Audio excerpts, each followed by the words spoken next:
Perry Butt. Following program is rebroadcast by the Armed Forces Radio Service to our fighting men overseas.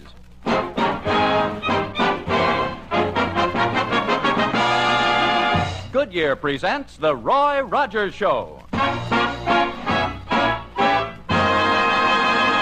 You'll be hearing Bob Nolan and the Sons of the Pioneers, Pat Friday, the Farr Brothers, Perry Botkin's Orchestra. And now, the greatest name in rubber, Goodyear, invite you to meet America's greatest Western star, Roy Rogers.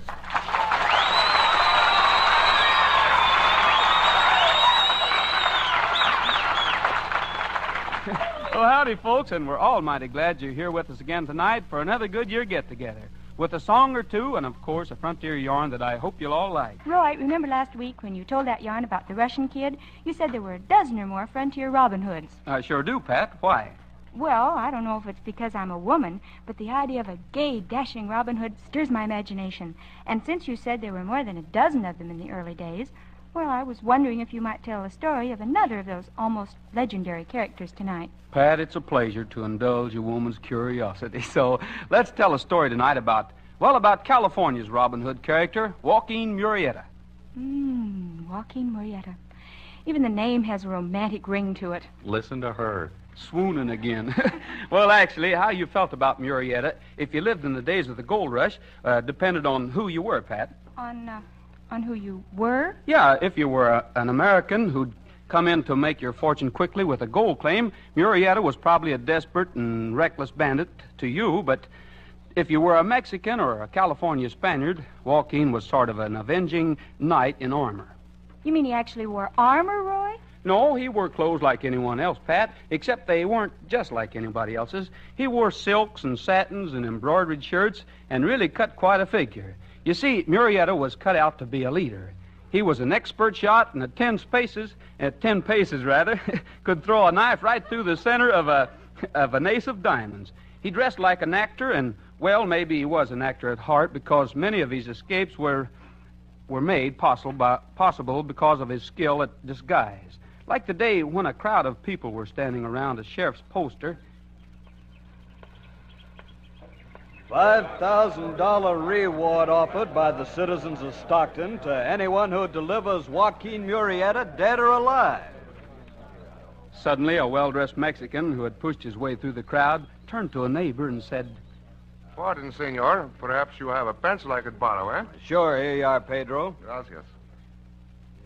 Well, the Mexican wrote something on the bottom of the handbill, then strode off, mounted, and rode away. Just as his horse broke into a starting trot, some men crowded in closer to the billboard to see what he'd written. Suffering catfish, look at that. Look what it says. I will add $10,000 to this reward, and it's signed Joaquin Murietta. How about that? Well, it wasn't too long after that a doctor in a little town of San Leandros had a caller one afternoon. You say a friend of yours is sick? Si, senor. He wish I'd bring you to him. Well, where's this man located? Oh, he's out in back country. You come with me. I bring extra horse. I show you where he is. Well, what's wrong with him? Stomach bad? Running a fever? Oh, no sabe, senor. Pero he looked like maybe he'd die. Well, I guess there's no use wasting time here. Wait till I fetch my bag and I'll ride with you. Si, senor, doctor. And when you ride with me, you wear blindfold.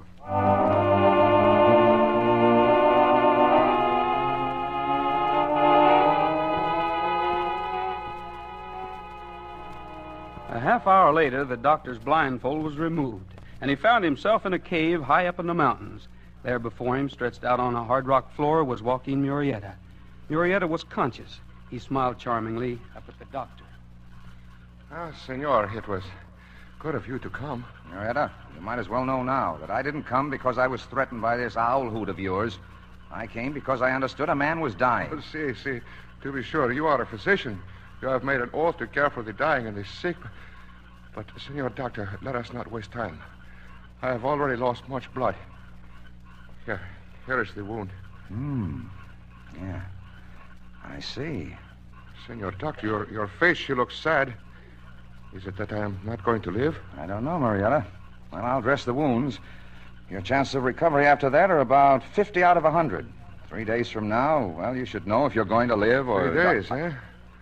Well, we'll make you as comfortable as possible for that time, senor. What? Say, do you think I'm going to stay here for 3 days? Si.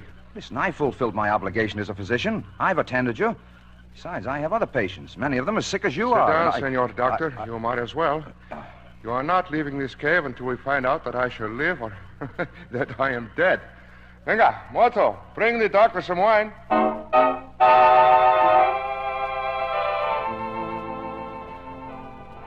Apparently, the plight of the doctor's other patients preyed on Murietta's mind, or conscience. And after he was bandaged, he opened his eyes, smiled until the wince of pain was gone from his face, and spoke again. Senor Doctor, I have made a decision. Yeah, what now? I am only one life. You have many patients. If I live, I live. If not, we know you have done as good as you know how. My men will take you back. But your dressing should be changed, looked at. I'll tell you what I'll do with you, Murietta. See?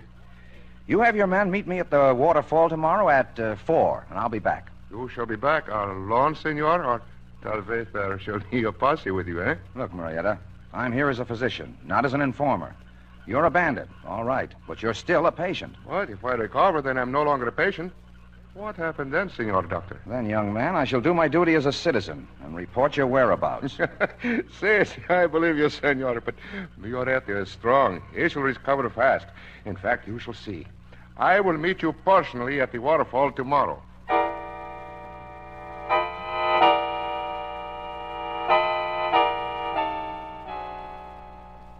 Well, the next afternoon, shortly before 4, the good doctor rode up toward the waterfall. As he approached, he noticed a young boy, a lad of possibly 13 or 14, sitting nearby. Whoa there! Whoa! Easy, boy. Easy. Oh, hello, son. Are you the only one here? See, they sent me to take you back to cave. Yeah, I should have expected that. Murietta said he'd meet me at the waterfall. Joaquin Murietta never break promise, senor. Oh, no? Then why did he send you instead of coming himself? Senor, Joaquin never break promise in whole life, but perhaps you need eyeglasses, Senor Doctor. Grief. Murietta, what were you doing disguised? Well, you say you return alone, so to find out, Murietta must make very sure. If you bring posse, well, senor, they not recognize me better than you. Yeah, from the sound of you, you must have passed the crisis and be on the road to recovery. Oh, see, it is like I tell you, I am almost well. In that case, Murietta, I shall change the dressing, give you until 10 tomorrow morning to be out of here. At 10 o'clock, I'm reporting your whereabouts to the sheriff.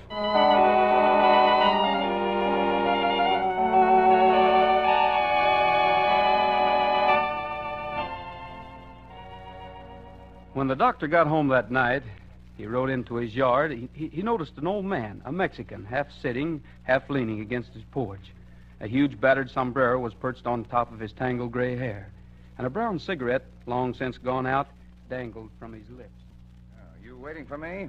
See, Doctor, I wish news of Murietta. Murietta, how did you know I was treating him? Oh, I know, senor.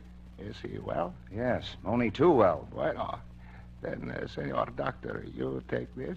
Take money from you? No, thanks, just the same. Oh, pero, senor, it is all right. You do work. Why should you pay? Murietta didn't even offer to. Oh, but my dinero is so good as his, senor. I'm sorry. Keep your money. Hey, by the way, why are you so interested in Murietta? Joaquin, he is, how you call him? He is nephew to me. Oh, well, I'm much obliged anyhow. Your nephew as well, and you hang on to your dinero. Good night, senor. Buenas noches, senor Doctor. Hasta la vista.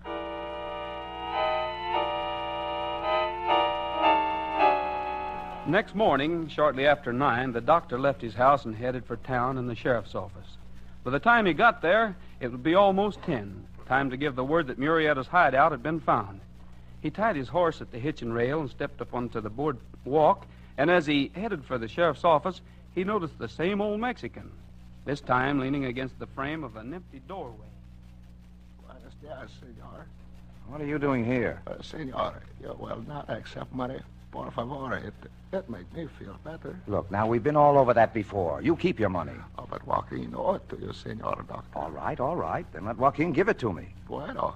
All right, Doctor. Joaquin gives it to you here. Well, I'll be jiggered.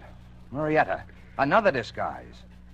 Then that was you at my house last night. Oh, see, I have been to your house all night. All night? See.